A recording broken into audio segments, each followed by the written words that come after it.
श्री शिवाय नमस्तुभ्यम। ओम नमः शिवाय। चौथा अध्याय, धारण पारण व्रत। भगवान शंकर ने ब्रह्मपुत्र से कहा, हे ऋषिवर, अब मैं तुम्हें धारण पारण व्रत के बारे में बताऊंगा। पूर्व प्रतिपदा तिथि को पुण्याह वाचन करवाने के बाद मेरा व्रत धारण करना चाहिए। एक दिन धारण और दूसरे दिन पारण करना चाहिए। धारण में उपवास तथा पारण में भोजन विहित। मास की समाप्ति पर उद्यापन करना चाहिए। श्रावण मास की समाप्ति पर कीर्तन पुण्याह वचन कराकर आचार्य तथा दूसरे ब्राह्मणों का वरण करना चाहिए। शंकर पार्वती की सोने की प्रतिमा को घट के ऊपर स्थापित करना चाहिए। रात्रि में भक्ति पूर्वक शिव महापुराण का श्रवण कीर्तन आदि करके रात्रि जागरण करना चाहिए। प्रातःकाल हवन करना चाहिए। त्र्यंबकम यजामहे मंत्र से तिल और चावलों की आहुति देनी चाहिए। वामदेवाय विद्महे महादेवाय धीमहि तन्नो रुद्रः प्रचोदयात् मंत्र से घृत और चावल की आहुति देनी चाहिए। ओम नमः शिवाय मंत्र से खीर की आहुति देनी चाहिए। इसकी पूर्ण आहुति देकर होम समाप्त करना चाहिए। ब्राह्मणों को भोजन कराना चाहिए और आचार्य का पूजन करना चाहिए।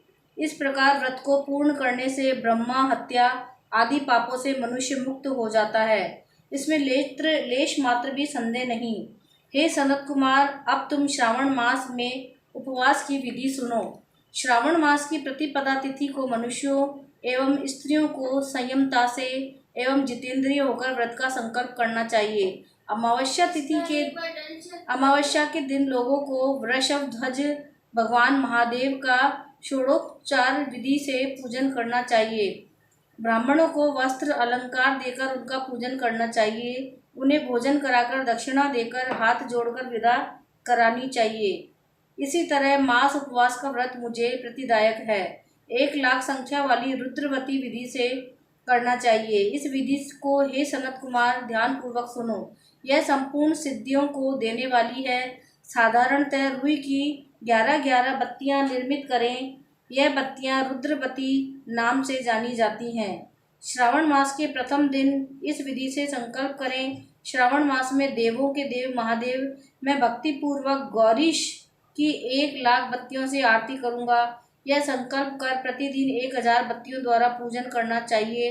व्रत की समाप्ति पर 71,000 बत्तियों से आरती करनी चाहिए, या प्रतिदिन 3,000 बत्तियों से आरती कर अंतिम दिन 13,000 बत्तियों से आरती करनी चाहिए, या एक ही दिन में 1,00,000 बत्तियों से आरती करनी चाहिए। यह बत्तियां मुझे सबसे अधिक प्रिय हैं। इनको शुद्ध घी से ही प्रज्वलित करना चाहिए। इसके बाद सदाशिव का पूजन करके तथा कथा सुननी चाहिए।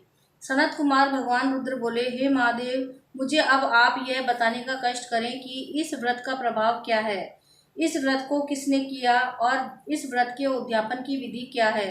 ये सब बातें मुझसे विस्तार पूर्वक कहिए। भगवान शिव ब्रह्मपुत्र सनत कुमार बोले, तुमने जो मुझसे पूछा है उसको मैं तुम्हें बताता हूँ, ध्यान पूर्वक सुनो। यह व्रत सब व्रतों में श्रेष्ठ है और महान पुण्य प्रदान करने वाला है तथा संपूर्ण उपद्रव को नाश करने वाला है।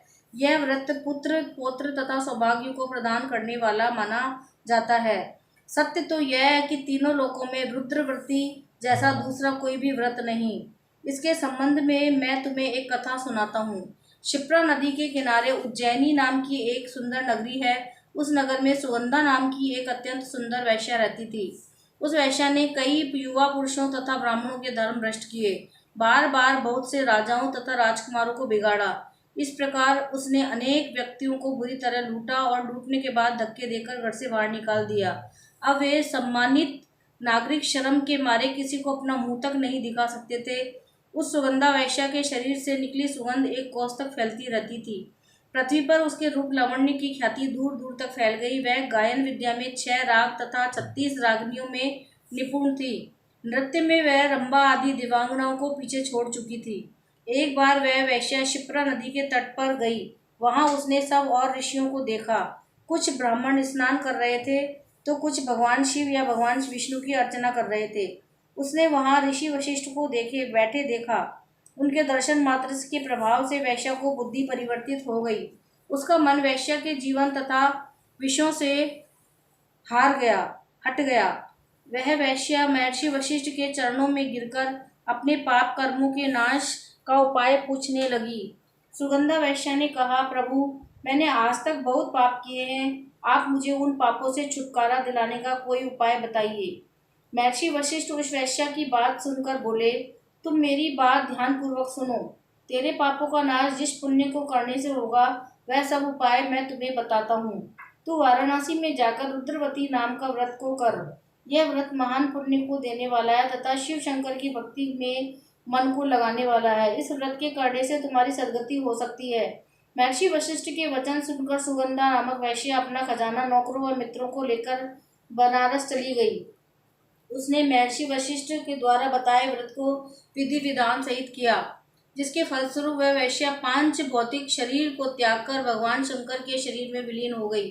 जो भी स्त्री इस व्रत को जिस इच्छा को लेकर करती है, उसे अवश्य प्राप्त होती है। हे सनत कुमार, अब तुम मणिक वर्तियों का माध्यम सुनो। मणिक वर्तियों का व्रत करने से स्त्री मेरे अर्धासन की भागीदार हो जाती है। वह स्त्री महाप्रलयान तक मेरी प्रिया होकर निवास करती है। अब मैं तुम्हें इस व्रत की पूर्ति के लिए इसकी व्रतोद्यापन विधि बताता हूँ। इस व्रत को करने वाली स्त्री पार्वती सहित शंकर की प्रतिमा स्थापित करे। शिव पार्वती की प्रतिमा स्वर्ण की बनी होनी चाहिए तथा वृषभ की प्रतिमा चांदी की बनी होनी चाहिए। यथा विधि पूजन करके रात्रि जागरण करें। प्रातःकाल नंदी में जाकर स्नान करें। भक्ति पूर्वक आचार्य का वरण करें तथा 11 ब्राह्मणों द्वारा घी, पायस एवं बेल पत्रों से हवन करना चाहिए अथवा रुद्र सूक्त, रुद्र गायत्री या मूल मंत्र द्वारा हवन कराना चाहिए। पूर्णाहुति पर कर आचार्य आदि की पूजा करके 11 ब्राह्मणों को जोड़े सहित भोजन कराना चाहिए। इस प्रकार जो भी स्त्री व्रत पूरा करती है, वह संपूर्ण पापों से मुक्त हो जाती है। स्थापित सामग्री घट, शिव पार्वती प्रतिमा आदि आचार्य को समर्पित करनी चाहिए। इस व्रत को करने वाली स्त्री उसके पति को 1000 अश्वमेध यज्ञ के फल की प्राप्ति होती है। श्री कृष्ण गोविंद हरे मुरारी, हे नाथ नारायण वासुदेवा। ओम नमः शिवाय। चतुर्थ अध्याय समाप्त।